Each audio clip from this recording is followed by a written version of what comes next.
Rashelle,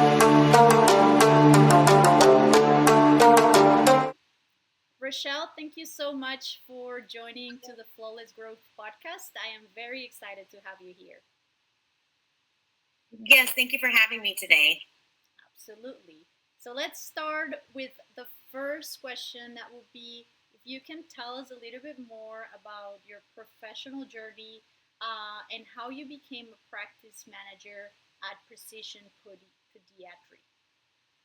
Yes, so I have been the practice manager since 2007, but my journey starts a few years prior to that. I always knew I wanted to be in the medical field. I grew up with my grandmother being very involved in the hospital because she's an RN, and so that was my inspiration for the medical field. Before I would attempt to go to nursing school, I was afraid that medical would be a lot for me, so I decided to go in medical assisting school. So I started as a medical assistant. In fact, when I started where I'm at today at Precision Podiatry, I was a medical assistant extern, and then just kind of grew and asked why a lot. So I learned every department in our office as far as medical assisting, billing, scheduling, all sorts of things. And fast forward to 20 years later, I've been there for 20 years now, and I am the practice manager of all locations. So we have 4 locations as well as 5 providers. So I am running all over the place to every location, managing the staff, the clinic, front and back. Yeah, a busy, busy world. Well, I want to say congratulations on being there for so long and being able to grow a lot in the company, right? Because sometimes when we don't ask those why questions a lot, we can stay on the same position we're at. So you, by having that curiosity and wanting to learn and wanting to find out more, you were able to grow a lot. So I want to say congratulations. It's very inspiring. Thank you. Yes, that is, I think, such an important thing, taking the initiative to learn the next step or the next department. Patient care is my number one. So if a patient were to ask me a question, I'm definitely the person to say, I don't know, but I'm going to find out for you and I'm going to get right to the bottom of it. Beautiful. It comes a lot on that mindset of not, oh, I don't know, or I'm not the right person to tell you that. No, you take the initiative. Okay, I don't know, but that doesn't mean I cannot find out. So I think that's amazing, and that's how you're able to grow in anything related to life, right? Not just work. Absolutely. Absolutely. Okay, and so being in a practice for 20 years, as you mentioned, what has kept you inspired and loving your role?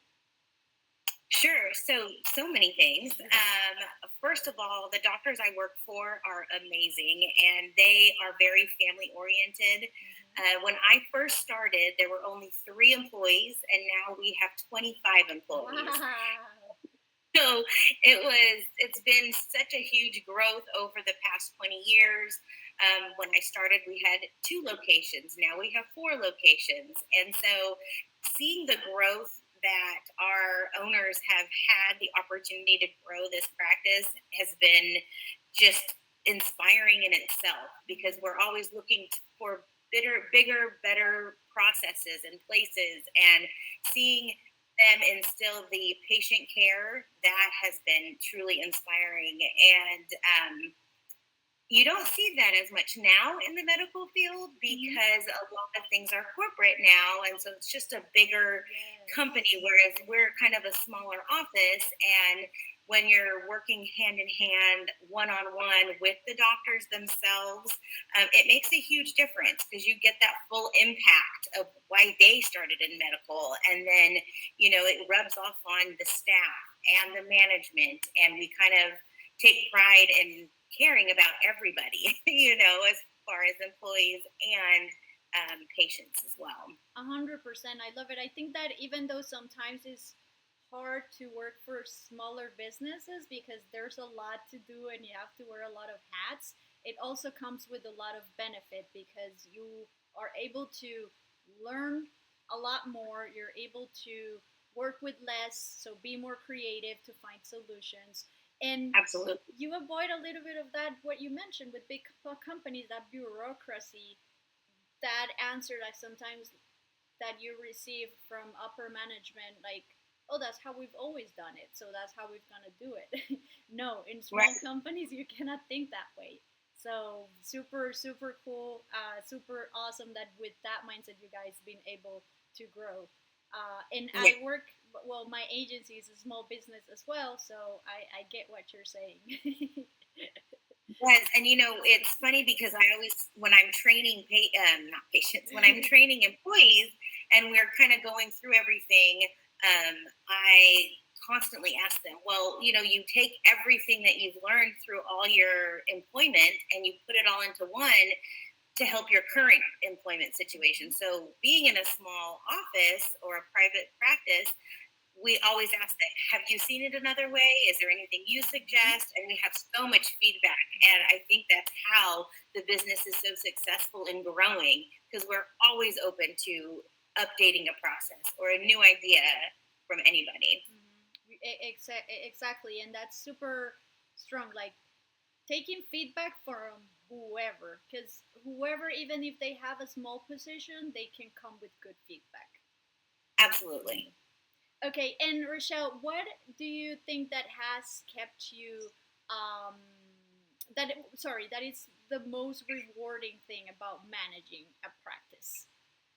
I would say it's funny because being in this type of practice, we're a specialty. So you see medical assistants come and go in different aspects of their journey. And having a medical assistant love the position so much that they want to further more into the medical field and go into nursing, and you're just that stepping stone in their pathway.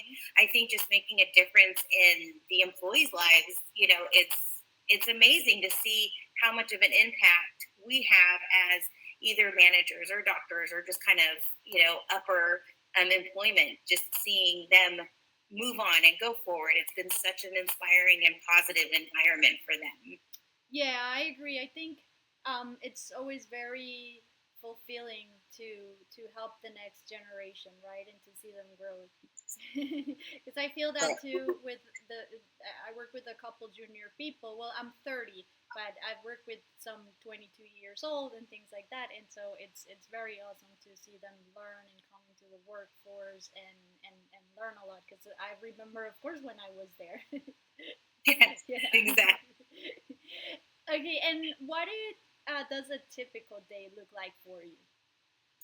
So my days change all the time because I feel like it is very important to be hands on with everybody in the offices. So I may have four locations, but like today, I was in two different locations. Yesterday, I was in all four of the locations. I feel like it is very important to have a face to face conversation with all the employees at least once a week. And so my days usually start off with kind of a rundown, asking everybody, what is today going to look like? How are we going to handle today? Are there any obstacles that we need to go over? Are there any technical problems or anything we need to tackle before we really dive into the day? And then kind of take it from there. I speak with the employees, then I speak with the doctors, and then handle any issues. Or it could be the opposite. If it's a great day and we're celebrating even a national day, sometimes we're celebrating National Doctors Day, or we do some fun activities as well. The holidays are coming up, so this month we have our pumpkin decorating contest, and we handle that in each of our locations to kind of bring just some fun to the work environment. And we post all of our pumpkins in each location so that our patients can vote on our pumpkin decorating, and it just kind of brings a nice interactive feel. So it really just depends on the day and the season. Which is good. I think it never makes it boring, right? To have so much Yes, variety. And yes, for how about the locations? You mentioned, like, for example, yesterday we're in the fourth of them. Are they too far from each other, or how? I would say they're probably in between, probably 20 minutes from Oh, each okay, that's location. not bad. No, no. And they're probably within an hour of where I live. So Mm-hmm. it's nice to start in one and just kind of float around, check in with everybody, make sure we're just in the right flow for the week. Got it. Perfect. Okay.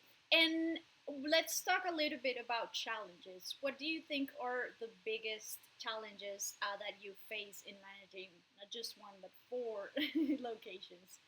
Sure. So I would say we it's kind of like a challenge because we try to help so many people as far as patients are concerned. We try to get it in as many as we can, but you do have to cut it off at some point so that every patient can have their allotted time frame with their doctor. And so I think a challenge is just kind of prioritizing and making sure we're seeing everybody that we need to see in a timely manner and from one day to another. We do recognize emergencies at times, so we do have to squeeze them in. But having the clinical knowledge to figure out the right schedule, I think, could be a challenge. Mm-hmm. It also when because I know that people can be late because it happens. There's traffic, so I'm sure that can be a little bit hectic on your Correct. side. And it can be the opposite. Some patients Mm-hmm. could come 30 minutes early, Mm-hmm. 30 minutes late. You have the ones that come in on time. And so you really have to watch your schedule and prioritize the flow of that clinic day. Got it. Perfect. And what do you think that sets your practice apart from other types of practices in the same industry? I would probably say a couple of things. One, our patient care. Our doctors have amazing patient care, and their hearts are really in it for that patient and getting them to the end of their treatment. Two, we do try to stay up with the times as far as treatment goes. They're constantly going to conferences and making sure that they are at the top of the line of treatment. And as medicine evolves, that Mm-hmm. they're evolving with it. And I think that allows the patients to get the most up to date treatments as well. Beautiful. If for someone that like maybe has never heard about podiatry, what would you explain them? How would you explain what this Sure. is? So podiatry specialty, right? So it is a foot doctor, basically. Everything under the knee, everything excluding the knee. That could be bone, skin, nail, any kind of situation. I've seen it where people have stepped on something and they're coming in because they've hurt their foot because they stepped on it, or to an ingrown toenail, Mhm. to maybe even a rash on their leg, spider bite, anything to do with the below the knee, we can take care of. Got it. Got it. I don't know why I think that the videos about that, like the ingrown nails, are so satisfying to watch. It's something new for sure. A lot of people come in and talk about that. It's so funny. It's just I don't know. I guess being able to make it like clean and pretty again. It's like I guess it's Oh yeah, and satisfying. everybody that comes in with something like that, trust me, they are grateful. It has been taken care of. Absolutely, I will be too. And from what I've heard, there's a lot of people that might not go because they're scared. It's gonna hurt a lot, and the situation becomes even worse because of how they're afraid. What would you guys? What would you tell to these people, or how do you guys usually manage that kind of mentality of being afraid? Right. So that's pretty common in the medical field that Yeah. nobody wants to go to a doctor. There's always usually an issue that's going on. So we first Hmm. recognize that and really hear our patients out. Our doctors are very good at not doing anything without, we're going to discuss it with you, come up with a treatment plan, make you feel nice and calm. Hmm. Our medical assistants as well, they're kind of the first line of the clinical section, and they will talk to you, have a little bit of a conversation, and just kind of ensure that you're okay, you're safe. We're here to help. Anything that we're doing is to benefit you and to address the situation. And we see all ages. So we see from, I think the youngest I've ever seen in the office is 3 days old, Oh my and the oldest goodness. probably 105. Oh, wow. You've seen a huge difference. So you can definitely tell who's nervous when they're coming in, and we know let's just take an extra moment to kind of calm those nerves. Because if someone's too nervous, they're not hearing you either. So you have to calm them down and just say, okay, let's walk through this before we do anything. Let's talk it out and come up with a plan. Got it. Perfect. So it's like meeting the person at the level they're at, and then acting. Absolutely, yes. Okay, and the practice, how would you say that it has evolved apart from growing, of course, and apart from what you mentioned that the doctors are always going to conferences to learn more about the new treatments? Is there any other area where you would say that you guys are have evolved or changed a lot throughout these 20 years? Well, there's so much that evolves with it. I mean, we evolve with the times, we evolve with the treatment, but even on a staff level, things are constantly changing. There have been different time periods over the last 20 years where hiring hasn't been easy, or just trying to support our staff with their families. And so we kind of evolve as everything evolves, whether it be employees, staff, doctors, treatment. We just grow with the times. I think it's important to recognize when there's something changing. When there's something changing, we may need to go in and say, okay, let's do a little research on this. A perfect example is when COVID hit in 2020. We had to evolve and just kind of adapt to what is going on in the world at that moment. So we did a very good job, and we are essential, so we were open.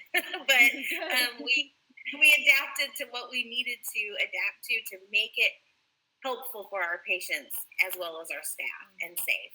Yeah, super important. There's like this very clear the blockbuster story of how they didn't keep up with the times, and so the company right work out. Right. I mean, and it's like even computers, right? Yeah. So when I first started, we had paper charts. Then we went to computer scheduling. Then we went to computer EMR systems that track everything. So you just kind of have to move with it. If you get stuck in one specific one, you're going to get stuck and never evolve to the next step. Yes, and I think I do see that there are still a lot of companies that are in a very old paper system. And they don't realize that yes, it's gonna be a little bit uncomfortable to change and learn the system, but it's gonna save you so much time and probably even money because you're not printing everything. So super good that you guys are evolving and have it very clear.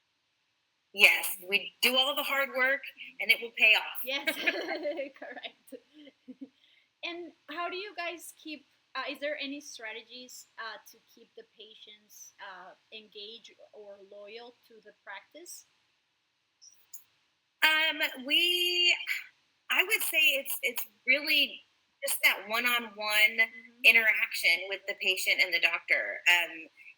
They build that professional relationship with them so that they are comfortable. And I think the way that they're treated from even calling our office, that's the front line of our whole office. So if they're treated with kindness and respect from the moment they call to when they're checked in to being brought back with our medical assistant to seeing the doctor to check out, as I think that is what keeps everybody coming back, is because it's a whole circle of just genuine good health care.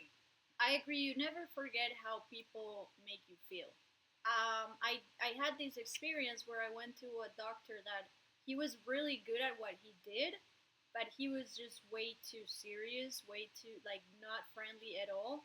And even though I knew that he could take care of the issue, I didn't come back to him, and I just found another doctor that also was good, but also had that that personable, attitude. They didn't make me feel good. So exactly. And even if you come to that first appointment and you see the person sitting there and they're not smiling or maybe are ignoring you, those are not good signs. That immediately your first impression is, wait a second, I'm not sure how this is going to go. So we really try our hardest to find the right fit for our office so that they are friendly and, kind to one another and to our patients. Exactly. Especially because they're also coming there because of a health issue.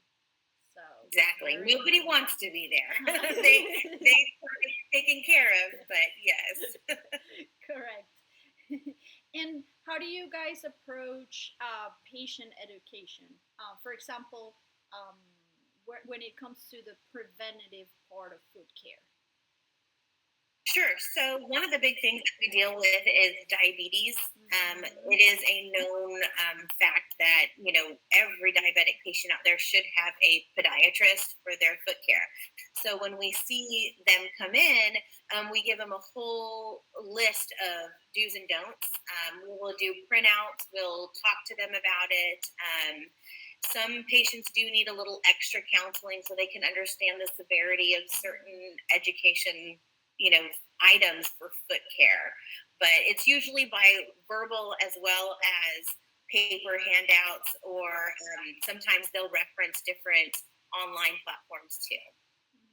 Beautiful. And I would love to shed a light on that because I think that it's still a lot of not knowing or just being afraid to go to the doctor that could create really bad situations. Because I do know a person who was a diabetic and who had an issue with his toe, and he took too long to go to the Yes. doctor, and they had to cut his feet. So I think it's super super important to for people to understand how severity could be. Oh, absolutely. And foot care, some people don't realize it, but our feet we rely on our whole life. We're on them our whole life. So take care of them. As soon as you think something's not quite right, it's not going to hurt to get it checked out. So we do try to, tell patients, look, if you ever think, something's off, just come in and see us, and it's better to hear that nothing's going on. Exactly. Exactly. Good. And how does precision podiatry stays connected with the local community? Sure. So our current new location is in Hutto, Texas, and we just opened that location up last year, actually. So we are still very new to this community, but we try to get involved with the Chamber of Commerce and just support the local schools.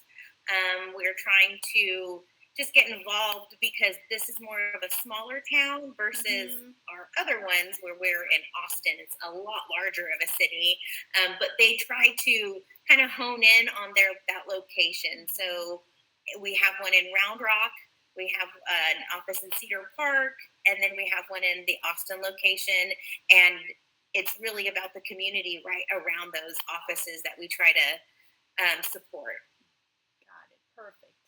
And in your position as a manager, do you have any involvement with digital marketing strategies, or is that something that is handled with a separate team? Both. So I'm like the frontliner, and I kind of look and see. I get all of the information, all of the statistics. Usually, they are able to tell me, statistically, this is how effective digital marketing can be, and then we go from there. And then usually I will present all the information to our physicians, and they kind of review everything and see if it's something we would want to move forward with. But we do individualize it in the locations because we have newer offices versus the ones that are kind of our older locations. Got it. Okay. Yeah, I think it's good to keep it separate, and it's always good to ask to different practices that have different locations because everybody manages it differently. So I think that's definitely the good way to go. And in regards to digital marketing, what kind of strategies are you doing right now? So we don't do a ton of marketing. A lot of ours comes from word of mouth. Okay. I would say the biggest part of digital marketing or any marketing in the last year would have been to do with that new location. That's when we really are trying to pump it up and I always call it our baby. So our baby's a toddler right now, learning how to walk, and we've gotten involved with some of the local newspapers, and they have their own digital online as well. But we don't typically do it super consistent because we haven't done marketing too much, to be honest. So, we're constantly looking for like what is in right now for all of that. Got it. Yeah, so it's mostly because a lot of the traffic comes from word of mouth, and you guys have been able to grow a lot just that way, right? So you haven't felt that much the need to do marketing. Correct. Okay, got it. And like for example, so you do some newspaper marketing. What about? I'm guessing. Oh, you mentioned that you guys have a social media presence. What about? Do you guys do any kind of like paid advertising or no? No, I mean I wouldn't really consider it. It's not advertising, but we do reviews. So we do have a paid service that helps us with our reviews, as far as sending information to our patients to review us on Google, to kind of grow that Google platform. Since that's typically, I've learned that the Google reviews are reviewed a lot more than how the other platforms in the past have been reviewed. So that's a learning curve for me. Yes, 100%.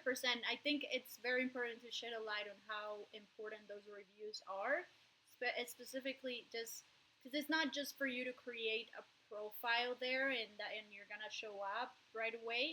No, you need those reviews to kind of like pump you up, right? So the more reviews you have and the better score you have, the more Google is going to show you against other like your competitors, right? So I think that's perfect what you guys have with the company review. You can also even sometimes tell the clients if you do a review, we'll give you a 5%, whatever that you can come up with, right?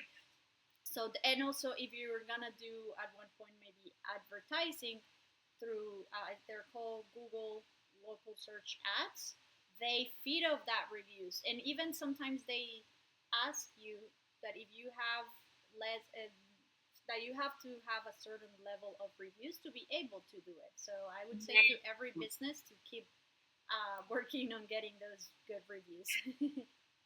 Yes, for sure.